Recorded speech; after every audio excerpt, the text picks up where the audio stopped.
हाँ तो दोस्तों, इस वीडियो के अंदर हम एल्को साइन के आईपीओ के बारे में बात करेंगे और जानेंगे कि इस आईपीओ के अंदर आपको अप्लाई करना चाहिए या नहीं। चलिए शुरू करते हैं।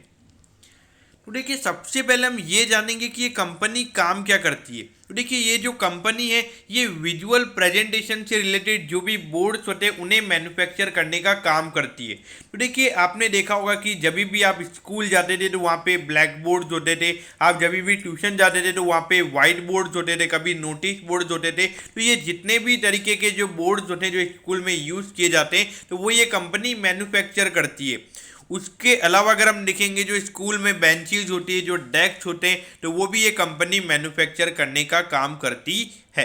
तो देखिए दोस्तों, यहाँ पे जो लगातार कोविड के चलते यहाँ पे जो कभी स्कूल बंद हो रहे हैं कभी चालू हो रहे हैं, तो जो बेंचेज हैं इनकी जो डिमांड है ये काफ़ी कम हो रही है। क्योंकि अगर बच्चे स्कूल ही नहीं जाएंगे तो वहाँ पे ऑटोमेटिकली जो डिमांड है वो कम हो जाएगी। और आपको पता होना चाहिए कि ये जो बेंच और ये वाला जो बिजनेस है ये long term point of view से अच्छा नहीं है। जैसे कि अगर आप देखोगे अभी एक री ओपनिंग होगी तो यहाँ पर अगर कोई भी नया स्कूल है तो वो जो बेंचेस वगैरह लेगा तो उसकी कम से कम लाइफ वहाँ से 8 से 9 साल की उसकी लाइफ रहेगी। मतलब उस स्कूल को वापस 8 से 9 साल के लिए उसकी ज़रूरत नहीं होने वाली है। तो देखा जाए तो सस्टेनेबिलिटी पॉइंट ऑफ व्यू से ये बिजनेस थोड़ा मुझे यहाँ पे इश्यूज यहाँ पे मुझे नज़र आते हैं।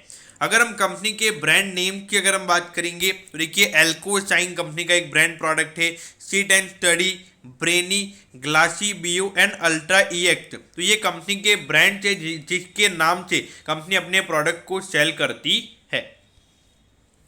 तो देखिए, यहाँ पर अगर हम देखेंगे तो अभी इंडिया के अंदर 22 स्टेट के अंदर अभी कंपनी काम करती है। तो उसके अलावा अभी कंपनी इंटरनेशनल मार्केट में भी जाना चाहती है। और अगर हम करंटली अभी देखेंगे तो कंपनी के पास 50 रजिस्टर्ड डीलर्स हैं। और ई रिटेलिंग यानी कि अपने प्रोडक्ट को ऑनलाइन सेल करने के लिए कंपनी ने अपनी खुद की वेबसाइट भी बनाई है। और उसके अलावा जो अदर ई कॉमर्स प्लेटफॉर्म्स हैं तो उनके साथ भी कंपनी अभी टाई अप कर रही है।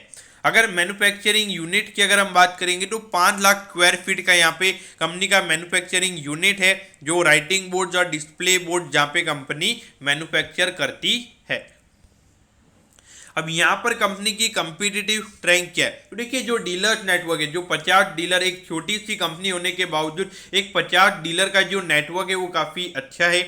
उसके अलावा अगर हम देखेंगे तो यहाँ पे जो मैन्युफैक्चरिंग है तो उसके लिए जो क्वालिटी सर्टिफिकेशन आपने देखा होगा, जो सर्टिफाइड लिखा हुआ होता है तो वो कंपनी के प्रोडक्ट पे लिखा हुआ है, तो उससे एक ब्रांड इमेज कंपनी की क्रिएट हो जाती है। और रिकॉग्नाइज प्रोडक्ट यानी कि कोई हटके प्रोडक्ट नहीं है, जो प्रोडक्ट लोग जानते हैं, जो यूज़ किए जाते हैं डेली लाइफ में, जो कॉलेज स्कूल में यूज़ किए जाते हैं, तो वो कंपनी के प्रोडक्ट्स हैं। और ई रिटेलिंग में भी कंपनी का एक अच्छा नेटवर्क है और ऑफलाइन में भी कंपनी का एक डिस्ट्रीब्यूशन नेटवर्क हमें नजर आता है। तो दोनों के ऊपर कंपनी के बिजनेस हमें यहाँ पे नजर आते हैं। तो कस्टमर सेंट्रिक बिजनेस मॉडल यहाँ पे कंपनी का है। तो ये जो कंपिटिटिव स्ट्रेंथ है ये कंपनी की हमें अच्छी नजर आती है। और ऐसा नहीं है कि ये कंपनी ने लिखा है, लेकिन अगर हम अपने पॉइंट ऑफ व्यू से भी अगर हम देखेंगे तो ये चीज़ें हमें यहाँ पे अच्छी नजर आती है। अब यहाँ पर ये कंपनी आईपीओ लेकर क्यों आ रही है। तो देखिए, ये जो कंपनी ने बोरिंग से यानी कि जो कंपनी ने लोन लिए हुए तो उन्हें कंपनी यहाँ पे प्री पेमेंट यानी कि जो लगभग कंपनी का अगर 10 करोड़ का लोन है तो उसमें से 5-6 करोड़ का लोन कंपनी इस आईपीओ के फंड से यहाँ पे करने वाली है। उसके अलावा जो वर्किंग कैपिटल की रिक्वायरमेंट है वो कंपनी इससे फुलफिल करेगी। देखिए, एसएमई आईपीओ की एक पॉजिटिव बात ये होती है कि यहाँ पर कोई भी पैसा प्रमोटर्स के पास नहीं जाता है। जो भी पैसा यहाँ पे कंपनी के पास डायरेक्टली जाता है और कंपनी उसे अपनी ग्रोथ के लिए यूज करती है। तो वो मुझे बेनिफिट यहाँ पे काफ़ी अच्छा लगता है। मुझे लगता है कि सेबी को जो मेन बोर्ड कंपनीज हैं वहाँ पर भी ये रूल लेके आना चाहिए कि वहाँ पर भी प्रमोटर्स अपना स्टेक नहीं बेच सकते और जो भी है वो वहाँ पर फ्रेश इशू के फॉर्म में ही होने वाला है। अब अगर हम कंपनी के फिनेंशियल्स के बारे में अगर हम बात करेंगे तो देखिए, रेवेन्यू के नंबर से प्रॉफिटेबिलिटी कंपनी की यहाँ पर नहीं दी हुई है, लेकिन अगर हम देखेंगे तो रेवेन्यू भी बिल्कुल ही नी के बराबर है। अगर हम देखेंगे सिर्फ 2 करोड़ का रेवेन्यू का नंबर हमें कंपनी का पिछले क्वार्टर में नजर आता है, क्योंकि फर्स्ट क्वार्टर था अप्रैल से जून वाला, जबकि पिछले साल कंपनी के पूरे रेवेन्यू के नंबर 13 करोड़ के लगभग के थे। लेकिन देखिए दोस्तों, यहाँ पर ये जो बिजनेस है अभी आपने देखा होगा पूरे साल जो बच्चे थे जो पूरे घर पे बैठ के ऑनलाइन पढ़ाई कर रहे हैं तो वहाँ पर ये इश्यूज मुझे नज़र आते हैं। क्योंकि कोई न्यू ऑर्डर्स मिला ही नहीं होगा, क्योंकि कोई बच्चे स्कूल गए ही नहीं है। अगर आप देखोगे 1 से 2 महीने बच्चों के स्कूल्स या कॉलेजेस ओपन हुए हैं, और आने वाले टाइम पे ये जो ऑनलाइन पे जो शिफ्ट हो रहा है हमारा ऑफलाइन से ऑनलाइन, यानी कि बच्चे घर पे बैठ के पढ़ाई कर रहे हैं, तो जो मेन जो कंपनी के प्रोडक्ट्स हैं उनकी जो डिमांड है वो बहुत कम हो सकती है। अब अगर हम आईपीओ के बारे में बात करेंगे तो देखिए 18 तारीख को आईपीओ ओपन हो जाएगा और 21 तारीख को ये आईपीओ क्लोज हो जाएगा, और एक इक्विटी शेयर यहाँ पे कंपनी 45 रुपये में दे रही है और 3000 शेयर्स का यहाँ पे लॉट है, यानी कि लगभग 1,35,000 रुपीज़ आपके पास होने चाहिए अगर आपको एक लॉट के लिए अप्लाई करना है। अगर इशू साइज की बात करेंगे तो 12.15 करोड़ का यहाँ पे इशू साइज है, और ये पूरा में फ्रेश इशू ही नजर आता है, यानी कि जो पूरा पैसा ये कंपनी के पास जाएगा, ना कि प्रमोटर्स के पास। और अगर हम कंपनी के प्रमोटर्स की बात करेंगे तो समीर नरेंद्र शाह एंड अक्षय नरेंद्र शाह ये कंपनी के प्रमोटर्स हमें नजर आते हैं।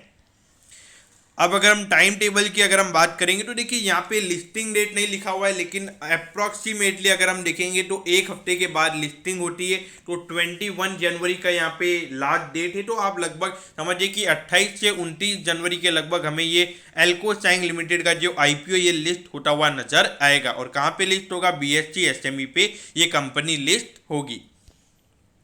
तो देखिए 1,35,000 का यहाँ पे कंपनी का कट ऑफ प्राइस है। अगर आपको एक से ज़्यादा लॉट के लिए अप्लाई करना है तो आप रिटेल कोटा के अंदर नहीं, आप HNI कोटा में एप्लीकेशन लगा सकते हैं। तो देखिए दोस्तों, ये जो कंपनी है यहाँ पर मेरे ख्याल से long term point of view से मुझे सस्टेनेबिलिटी नज़र नहीं आती है, तो long term point of view से तो डेफिनेटली अवॉइड करना चाहिए। अगर listing and point of view से अगर हम बात करेंगे तो देखिए दोस्तों, यहाँ पर एक चीज़ हमें फोकस करनी चाहिए कि ये BSE SME पे लिस्ट होने वाला है। तो अधिकतर अगर हम देखेंगे जो BSE पे जो SME के IPO लिस्ट हुए तो वहाँ पे ऐसे काफ़ी IPOs हैं जिन्होंने काफ़ी अच्छे रिटर्न दिए, लेकिन नॉर्मली अगर हम देखेंगे तो बहुत ज़्यादा कंपनीज ऐसी हैं कि वहाँ पर कोई रिटर्न नहीं मिले, क्योंकि एक तरीके से देखा जाए तो लोग BSE के अंदर ट्रेड करना पसंद नहीं करते हैं, ऐसा मैंने देखा ही। तो देखिए यहाँ पे एंड में आपने पूरा लगभग 20 तारीख को मेरे ख्याल से आप सब्सक्रिप्शन के डेटा को देखिए।